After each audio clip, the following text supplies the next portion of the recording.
వర్తిత్వం వహిస్తుంది America. So పూర్తిగా ఒక రకమైనటువంటి ఎన్ని రోజులు విమర్శలు వచ్చాయి. అమెరికా పెద్దన్న పాత్ర పోషిస్తుందా లేదా, జేడీ వాన్స్ కొన్ని వ్యాఖ్యలు చేశారు, మాకు సంబంధం లేదన్నటువంటి వ్యాఖ్యలు కానీ, లేకపోతే మేము చూస్తున్నామన్న వ్యాఖ్యలు కానీ ఒక ముగింపు పలికేలాగే కొనసాగిస్తుంది. కాకపోతే చర్చలు వస్తాయా రావా, ఒకవేళ యుద్ధ పరిస్థితులు మారితే ఎలా ఉండబోతుంది, సో పాకిస్తాన్ మనం ఆపితే ఆపుతామని చెప్తుంది, ఇవన్నీ కూడా చాలా కీలకంగా మారుతున్నాయి. సో ప్రస్తుత పరిస్థితులు ఎలా ఉండబోతుంది, ఏం జరగబోతుంది, సో వీటన్నిటిపై కూడా మనం ఈరోజు డిస్కస్ చేద్దాం. ప్రధానంగా విశ్లేషణ ఉండబోతుంది. దీనికి సంబంధించి పూర్తిగా విశ్లేషణ తెలియజేసేందుకు మనతో పాటు ప్రముఖ రాజకీయ విశ్లేషకులు బండారు రామ్మోహన్ రావు గారు ఉన్నారు, ఆయనకి నమస్కారం. అలాగే మరొక రాజకీయ విశ్లేషకులు పాపిరెడ్డి గారు మనకు అందుబాటులో ఉన్నారు, వారికి కూడా ప్రత్యేక నమస్కారం. ఎస్ రామ్మోహన్ రావు గారు నమస్తే అండి.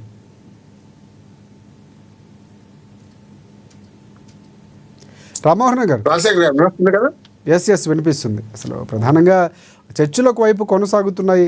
భారత్కు సంబంధించి కీలకంగా అక్కడ ఏవైతే దాడులు చేస్తుందో దాన్ని ప్రతిఘటిస్తుంది, ఆపుతున్నటువంటి పరిస్థితి సకలాలు కూడా దొరుకుతున్నాయి. సో ఈ క్రమంలో భారత్ చాలా కీలకంగా వ్యవహరిస్తుంది. అంటే అటువైపు ఇజ్రాయెల్ లాంటి దేశాలు మనపై ఒత్తిడి తెచ్చి లేకపోతే ఏవో చేస్తున్నాయి పాక్ ఆరోపిస్తుంది, అయినా వినట్లేదు భారత్తో. ఒకవేళ చైనా అమెరికా లాంటి దేశాలు రావాలి, సో అవి ఆపగల యుద్ధాన్ని, లేకపోతే మరింత నష్టం ఉండబోతుంది. ఎందుకంటే 16 లక్షల సైన్యం, 6 లక్షల సైన్యం, పాక్కు సంబంధించిన వాళ్ళే మాట్లాడుతున్నటువంటి మాటలు. సో ఎలా ఉండబోతున్నాయి పరిస్థితులు అంటారు? ప్రస్తుతం భారత్ వ్యవహరిస్తున్న తీరుకు సంబంధించి మీరేమంటారు? రాజశేఖర్ గారు, మీకు పెద్దలు పాపిరెడ్డి గారికి నమస్కారం. అట్లాగే ఏఎన్ఎన్ ప్రేక్షకులకు కూడా. చర్చలు ఎవరితో జరపాలి? మనము ప్రజాస్వామ్య ప్రభుత్వం మనది, ప్రజాస్వామ్య దేశం మనది, ప్రపంచంలో అతి పెద్ద ప్రజాస్వామ్య దేశం మనది, అతి పెద్ద జనాభా గల దేశం. మనం చట్టాన్ని పాటిస్తాం, ధర్మాన్ని పాటిస్తాం. అక్కడనేమో ప్రధానమంత్రి పారిపోయింది, ఎక్కడున్నాడు తెలియదు. ఎవరితో చర్చ జరపాలి? మన సైన్యానికి ఆ హక్కు లేదు. చర్చ జరపాలంటే ఖచ్చితంగా మనమే ప్రభుత్వం ఎవరితో చర్చ జరపాలి? అక్కడ అధ్యక్షుడు, పాకిస్తాన్ ప్రధాని, వాళ్ళతో జరపాలి కదా.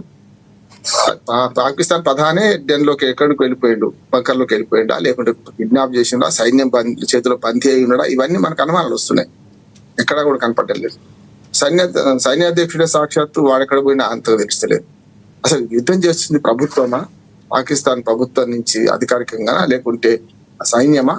సైన్యం మీద పెత్తనం చేసే తీవ్రవాదులు, అంతే కదా. మనం చూస్తున్నాం. మనం తీవ్రవాదులు చనిపోతే, ఉగ్రవాదులు చనిపోతే వాళ్ళని పరామర్శించి, గాయపడ్డ వాళ్ళని పరామర్శించి, చనిపోయిన వాళ్లకు అధికారిక లాంఛనాలతో పాకిస్తాన్ ప్రభుత్వం అంత్యక్రియలు జరిపింది. మనం సైనిక అధికారులు కనపడ్డారు కదా రాజశేఖర్ గారు. మరి అటువంటి అప్పుడు సైన్యం కంటే ఈ ఉగ్రవాదుల చేతిలో ఒకటి రామ్మోహన్ గారు, ఇంకొక అంశం అంటే కార్గిల్ యుద్ధం లాంటి సమయంలో వందలాది మంది అక్కడ పాక్ సైనికులు చనిపోతే కనీసం అంత్యక్రియలు చేయలేదు, మనవారే చేసినటువంటి సందర్భాలు కూడా ఉన్నాయి. ఇప్పుడేమో ఉగ్రవాదులకి వత్తాసు పలుకుతూ అక్కడ వారు అంత్యక్రియలో పాల్గొనడం కూడా విమర్శలు చేస్తున్నారు. ఖచ్చితంగా అంతే కదా. అందుకనే వాళ్ళు అంత్యక్రియలు పాల్గొనడం కాకుండా సైనిక అధికారులు ఫోటోలు తీసి మరీ పంపించినారు. నా ఉద్దేశం మంచిదే. మూర్ఖుడు కొన్ని పిచ్చి పనులు చేస్తుంటాడు. ఆ పిచ్చి పనులు మనకు అంతర్జాతీయ సమాజంలో ఇదిగా చూడండి, ఉగ్రవాదులను మేము హతం చేస్తే ఫలానా ఉగ్రవాది వీడు, మనకు అంతర్జాతీయ నేరస్తుడు ఉగ్రవాది కనుక వీడు అంత్యక్రియలు సైన్యం పోయింది, సైనికాధికారులు పోయింది అని రేపు రుజువు చేయడానికి మనకు మంచి అవకాశం ఉంటుంది. ఎందుకంటే burden of proof as advocate గా ప్రాసిక్యూషన్ మీద ఉంటుంది. ఇప్పుడు మనం ఒక ఆరోపణ చేస్తే ఆరోపణ సపోర్ట్ గా మనం కొన్ని డాక్యుమెంట్స్ పెట్టాలి కదా, ఐక్యరాజ్య సమితికి కానీ, భద్రతా మండలికి కానీ, లేకపోతే అంతర్జాతీయ సమాజంలో ఉన్న దేశాల ముందు కానీ వాడు నేరస్తుడు మనం కాదు అని చెప్పడానికి చేయాలి కదా. అందుకనే ఇక్కడ సమస్య చర్చలు ఎవరితోనే జరపాలి అని సమస్య ఒకటి వస్తుంది. ఒకటి. రెండోది, మనం చేస్తున్న ధర్మ యుద్ధం, వాడు చేస్తున్న అధర్మ యుద్ధం. ఒక రకంగా చెప్పండి, యుద్ధం మొదలుగాలి, ఆట మొదలైంది ఇప్పుడే. ఎందుకు ఆట మొదలైంది అంటున్నానంటే, ఇవాళ మన చెంపదెబ్బ మాత్రం కొట్టాం. తప్పు చేసిన వాడిని మన చిన్నప్పుడు మనం చూసేవాళ్ళం కదా, ఏది ముక్కు పట్టుకుని చెంపదెబ్బ ఆడవాళ్ళతో కొట్టించేవాడు, మన బాయ్స్ ఉంటే గర్ల్స్ తో కొట్టించేవాడు.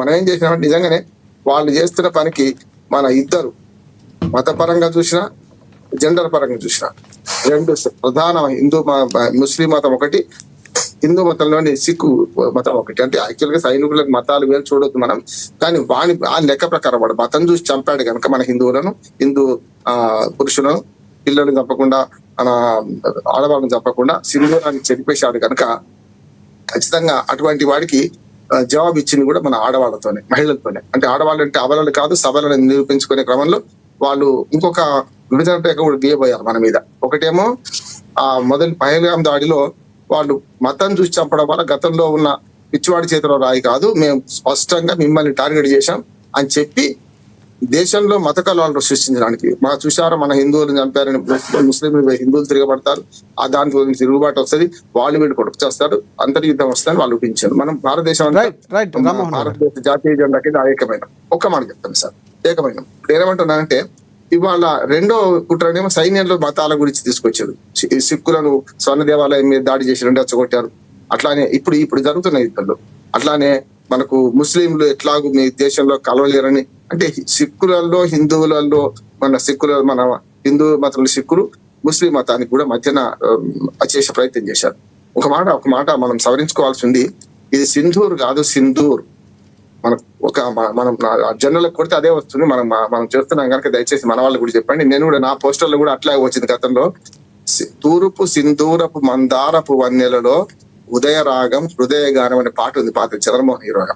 అది అందులో చూస్తే మనం సింధూరం కాదు, అది చేస్తున్నారు. మనం చాలా కొన్ని కొట్టగా అదే వస్తుంది సార్, తప్పు మనది కాదు. మనం గూగుల్లో మనం కొట్టగానే సింధూర్ అని వస్తుంది కనుక సింధూరము అది యాక్చువల్ గా. ఎందుకంటే నేను భాష పండితులు ఏం కాదు కానీ గానే వాడారు, డిహెచ్ ఎక్కడ వాళ్ళది మనం తెలుగులో అర్థం చేసుకున్నాం.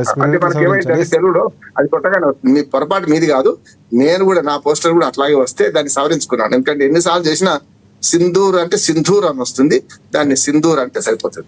అది కొంచెం ఎందుకంటే నేను చెప్తాను కదా, ముద్ర రాక్షసాలు వచ్చినప్పుడు కొంచెం కంకర రాళ్ళ తగిలితే మరాఠీ వాళ్ళు పాత వాళ్ళం కదా, నేను కొంచెం చెప్పిన ఏం మరో మాట అనుకోవద్దు. మన వాళ్ళు కూడా మన టీసీ సెంటర్ లో ఉన్న వాళ్ళు కూడా ఇంకో మాట లేదు, ఇంకో మాట చెప్పి ముగిస్తాను నేను. ఇప్పుడు ఏమైందంటే ఇవాళ ఈ ఉన్న పరిస్థితులలో మనం ఎదురు దాడి చేస్తున్నాం తప్ప, వాడు చేస్తే ప్రతి దాడి చేస్తున్నాం తప్ప మనం దాడి ఇప్పటికి కూడా మొదలుపెట్టే, ఇప్పటికి కూడా మనం సైన్యం తెలుగు పోతలేము. ఆ సైన్యం పంపిన 15 క్షిపణులు ఏదైతే మన విమానాలు ఉన్నాయో 15 నగరాల మీద వాళ్ళు చేస్తే దాన్ని S-400 రష్యా సప్లై చేసిన S-400 ద్వారా తిట్టుకొచ్చాం. అట్లాగే ఉగ్రవాద శిబిరాల మీద దాడి చేసినాం, 100 మందిని చంపినాం. వాళ్ళు అబద్ధాలు అర్థసత్యాలు చెప్తున్నారు. ఒక మాట చెప్పొచ్చు, మనకు అన్ని అసలు ఎట్లా ఉంటదంటే, అసలు యుద్ధంలో యుద్ధ నీతి ఒకటి ఉంటుంది కాదండి, కానీ యుద్ధంలో కొన్నిసార్లు అన్ని విషయాలు ప్రజలతో పంచుకోలేము. అందుకని మన అఖిలపక్ష సమావేశంలో స్పష్టంగా రాజ్నాథ్ సింగ్ చెప్పారు, నేను ఈ సమయంలో కొన్ని విషయాలు మీకు కూడా వెల్లడించలేను. ఆ టైంకే వెల్లడించలేను అనే టైంకే అప్పటికే మనం అటు కొట్టొచ్చాం. వాళ్ళు ఆపరేషన్ మన సింధూర్ సెకండ్ పార్ట్ కొట్టేశాం. అందుకని ఇక్కడ కొన్నిసార్లు అబద్ధాలు కూడా ప్రచారం అవుతాయి. మనకేది నిన్ననే పెద్ద ప్రచారం హైదరాబాద్ లో బాంబేలు జరుగుతుందని చెప్పి నేను చెప్పిన స్పష్టంగా మనం పుకార్లు నమ్మొద్దు, సోషల్ మీడియాను అస్సలు నమ్మొద్దు అంటలేదు. సోషల్ మీడియాలో అవాకులు జవాబు ఫ్యాక్ట్ చెకింగ్ చేసుకుందాం ఏదైనా ఉంటే. అది కూడా మత కల్లాలు మళ్ళోసారి పుట్టించడానికి కూడా అక్కడ హిందువులు చంపారు, ఇక్కడ ముస్లింలు చంపారని కూడా వస్తుంది. దాన్ని కూడా మనం గమనించాలండి. అంతిమంగా ఒక మాట ఏంటంటే, వీళ్ళందరూ కూడా ఇప్పుడు ఏదైతే యుద్ధం కాదు, ఒక రకంగా చెప్పాలంటే గిచ్చుకున్నాడు ఇది జరుగుతున్న క్రమంలో అంతర్జాతీయ సమాజం ముందు ఇప్పటికే దౌత్యపరంగా మనం వాళ్ళని నేరస్తులుగా చూపించే ప్రయత్నం చేసినాం, ఆర్థిక పరంగా చూపించడం. కానీ ప్రపంచ బ్యాంక్ కానీ IMF కానీ ఎంత దుర్మార్గం ప్రవర్తిస్తున్నాయంటే, వాళ్ళు చెప్పిన దాన్ని నమ్మి $100 మిలియన్ వాళ్ళ అప్పిచ్చేసింది. అంటే మనం స్పష్టంగా చెప్తున్నాం, వాళ్ళు దీనికోసమే వాడుతున్నారు, వాళ్ళు ఆదర్శాలు పైన చెప్పిన వాళ్ళు అప్లికేషన్ పెట్టుకుంది ఎట్లాంటిది బట్టిదే, మీరు ఇవ్వకండి అని మనం ఎంత ప్రయత్నం చేసినా అది ఇస్తుందంటే అర్థం చేసుకోండి. అమెరికా కూడా అంతే, ఇద్దరు మాకు సమానమే మంచి మిత్రులే, ఇద్దరు సమాన మిత్రులే. ఒక దొంగను ఒక మంచివాడిని, ఒక గుర్రాన్ని ఒక గాడిదను, ఈ రెండు ఒకే ఘటన కడతారా? మనం గుర్రం అయితే వాడు గాడిదన గుర్రానికి ఒకే ఘటన కడుతున్న ప్రపంచాన్ని కూడా మనం అభిశంచాలి. వాళ్ళకి ఏంటంటే మా భారతదేశం 4వ ఆర్థిక శక్తి ఎదగబోతుంది. 5 నుంచి 4 ఒక రకంగా మీరు అన్నట్లు అందరితోనూ పోరాటం చేస్తున్నాం మనం, అందరితోనూ ఒక రకంగా బయట అంతర్యుద్ధంతో పాటుగా బయట దేశాలతో కూడా ఒక రకంగా ఇండైరెక్ట్ గా చేస్తున్నాం. మళ్ళీ మీ దగ్గరికి వస్తాను. పాపిరెడ్డి గారు నమస్తే అండి. నమస్కారం. పాపిరెడ్డి గారు, ఒకటి ప్రధానంగా అంటే యుద్ధ పరిస్థితులు పాక్ ఇన్ని రోజులు యుద్ధం చేస్తుంది అన్నటువంటి పరిస్థితి లేవు. ఇందాక రామ్మోహన్ రావు గారు మాట్లాడుతూ కూడా బయట దేశాల సపోర్ట్ ఏమైనా ఉందా అన్నటువంటి పరిస్థితులు మనకు కొంత కనిపిస్తున్నాయి. అంటే పాక్ ఇంత ధైర్యం ఎక్కడి నుంచి వస్తుంది? ఇటువైపు నుంచి టర్కీ నుంచి వారేదో కొన్ని కట్టుకథ చెప్తున్నా, మేము ఫ్లూయిల్ కోసం ఆగామనో లేకపోతే అటువైపు నుంచి రాలేదు అని చెప్పే ప్రయత్నం చేస్తుంది. కానీ ఖచ్చితంగా అక్కడ ఇప్పుడు ఉపయోగించిన డ్రోన్లన్నీ కూడా అక్కడి నుంచి దాదాపుగా 400 వరకు డ్రోన్లు పంపించింది టర్కీ కూడా. టర్కీ సపోర్ట్ చేస్తుంది, క్లియర్ కట్గా తెలుస్తుంది. మనం సహాయం చేసినటువంటిది, అక్కడ భూకంపాల్లో ఇబ్బంది పడినటువంటి పరిస్థితుల్లో మనం ఇక్కడ నుంచి ఆపన్న హస్తం అందించినటువంటి